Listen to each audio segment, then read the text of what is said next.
Hey guys, we're from the channel, Top Musicians, and here's the story of Aretha Franklin, multiple Grammy winner and Queen of Soul. Aretha Franklin was known for such hits as Respect, Freeway of Love, and I Say a Little Prayer. 1942 to 2018, who was Aretha Franklin? A gifted singer and pianist, Aretha Franklin toured with her father's traveling revival show and later visited New York, where she signed with Columbia Records. Franklin went on to release several popular singles, many of which are now considered classics. In 1987 she became the first female artist to be inducted into the Rock and Roll Hall of Fame, and in 2008 she won her 18th Grammy Award, making her one of the most honored artists in Grammy history. Early life and career. The fourth of 5 children, Aretha Louise Franklin was born on March 25, 1942, in Memphis, Tennessee, to Baptist preacher Reverend Clarence LaVaughn, C.L. Franklin and Barbara Siggers Franklin, a gospel singer. Franklin's parents separated by the time she was 6, and 4 years later her mother succumbed to a heart attack. Guided by C.L.'s preaching assignments, the family relocated to Detroit, Michigan. C.L. eventually landed at New Bethel Baptist Church, where he gained national renown as a preacher. Franklin's musical gifts became apparent at an early age. Largely self-taught, she was regarded as a child prodigy. A gifted pianist with a powerful voice, Franklin got her start singing in front of her father's congregation. By the age of 14, she had recorded some of her earliest tracks at his church, which were released by a small label as the album Songs of Faith in 1956. She also performed with C.L.'s traveling revival show and, while on tour, befriended gospel greats such as Mahalia Jackson, Sam Cooke and Clara Ward. Children. At the age of 12, she became a mother for the first time with a son, Clarence. A second child, Edward, followed 2 years later, with both sons taking her family's name. Franklin would later have 2 more sons, Ted White, Jr. and Kecaf Cunningham. Albums and songs, Aretha. After a brief hiatus, Franklin returned to performing and followed heroes such as Cooke and Dinah Washington into pop and blues territory. In 1960, with her father's blessing, Franklin traveled to New York, where after being courted by several labels, including Motown and RCA, she signed with Columbia Records, who released the album Aretha in 1961. Though 2 tracks from Aretha would make the R&B Top 10, a bigger success came that same year with the single Rockabye Your Baby with a Dixie melody, which crossed over to number 37 on the pop charts. But while Franklin enjoyed moderate results with her recordings over the next few years, they failed to fully showcase her immense talent. In 1966 she and her new husband and manager, Ted White, decided a move was in order, and Franklin signed to Atlantic. Producer Jerry Wexler immediately shuttled Franklin to the Florence, Alabama Musical Emporium, Fame, recording studios.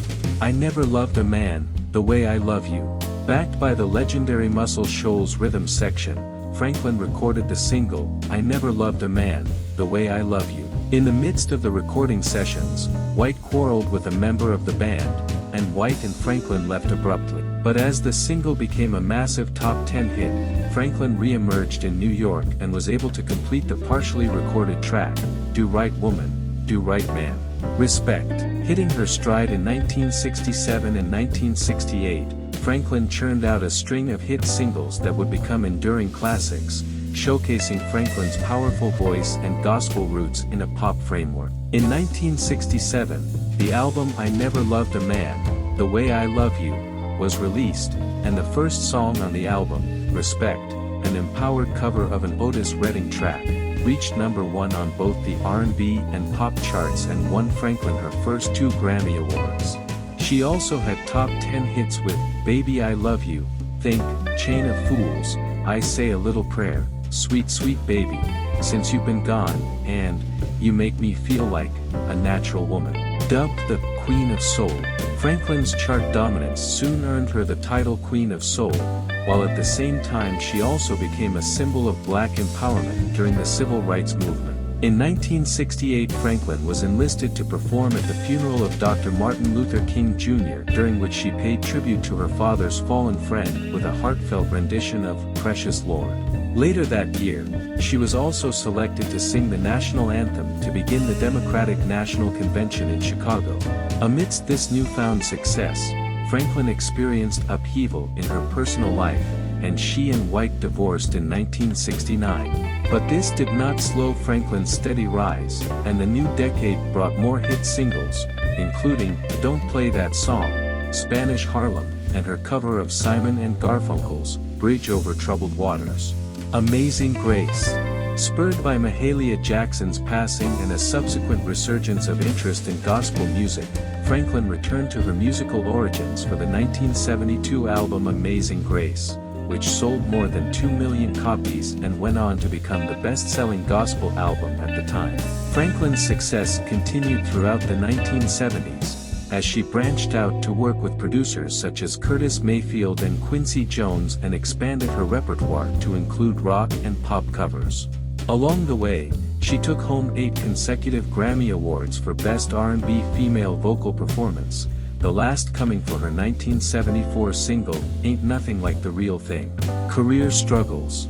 But by 1975, Franklin's sound was fading into the background with the onset of the disco craze, and an emerging set of young black singers, such as Chaka Khan and Donna Summer, began to eclipse Franklin's career. She did, however, find a brief respite from slumping sales with the 1976 soundtrack to the Warner Brothers film Sparkle, which topped the R&B charts and made the top 20 in pop, as well as an invitation to perform at the 1977 presidential inauguration of Jimmy Carter. In 1978 she also married actor Glynn Turman. A string of chart failures ended Franklin's relationship with Atlantic in 1979. The same year, her father was hospitalized after a burglary attempt in his home left him in a coma. As her popularity waned and her father's health declined, Franklin was also saddled with a massive bill from the IRS. However, a cameo in the 1980 film The Blues Brothers helped Franklin revive her flagging career.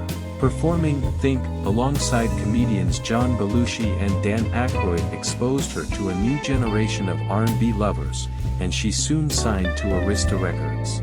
Her new label released 1982's Jump to It, an album that enjoyed huge success on the R&B charts and earned Franklin a Grammy nomination.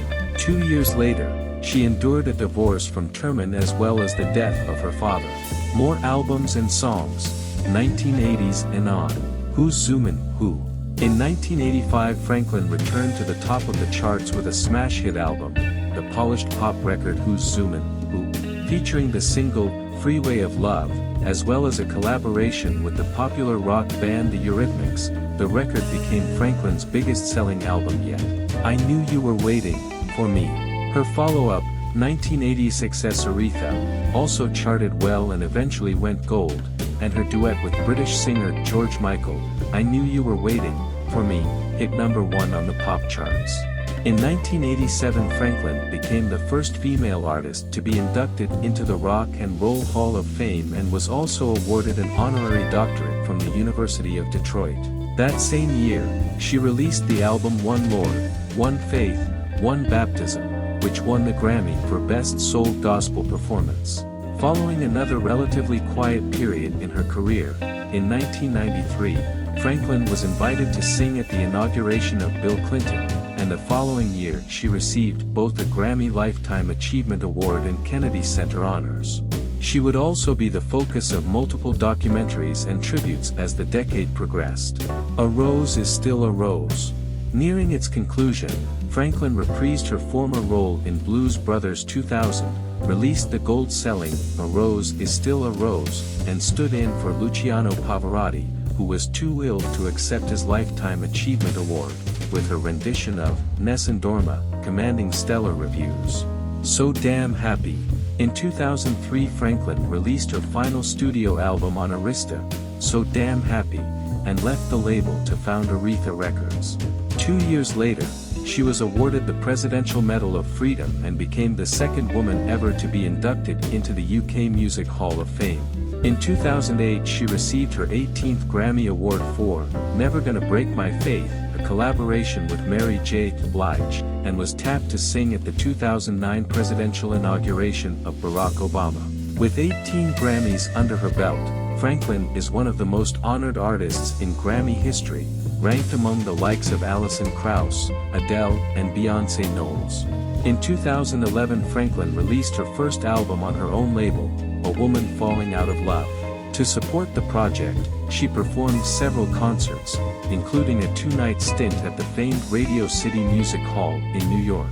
With fans and critics alike impressed with her performances, she successfully proved that the Queen of Soul still reigns supreme.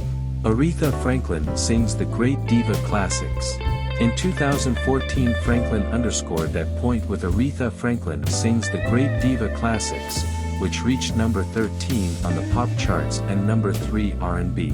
In February 2017, the 74-year-old Queen of Soul told Detroit radio station WDIV Local 4 that she was collaborating with Stevie Wonder to release a new album. "I must tell you, I am retiring this year," she said in the interview, adding, "I feel very, very enriched and satisfied with respect to where my career came from and where it is now. I'll be pretty much satisfied, but I'm not going to go anywhere and just sit down and do nothing. That wouldn't be good either." Death. On August 12, 2018, it was reported that a gravely ill Franklin was bedridden in her Detroit home, surrounded by family and friends. As news of her condition spread, more luminaries paid a visit to express their well wishes, including Wonder and Jesse Jackson. 4 days later, on the morning of August 16, Franklin succumbed to her illness, which her family revealed to be pancreatic cancer. A public viewing was held later that month at the Charles H. Wright Museum of African American History in Detroit, with fans camping out overnight for the chance to pay their respects to the iconic singer. Her televised funeral was set to be held at the city's Greater Grace Temple on August 31st, with Wonder, Khan and Hudson among the scheduled performers, and Jackson, Clinton and Smokey Robinson highlighting the list of speakers. Movie. In January 2018, it was announced that Franklin handpicked singer and actress Jennifer Hudson to play her in an upcoming biopic. After being pushed back several times, Respect will be released on August 13, 2021. This is a bit of history, Aretha Franklin. We are producing videos on Wednesdays and Sundays here on the channel. If you liked it, don't forget to leave your like and activate the notification bell to stay on top of all the news. I'll wait for you in the next video.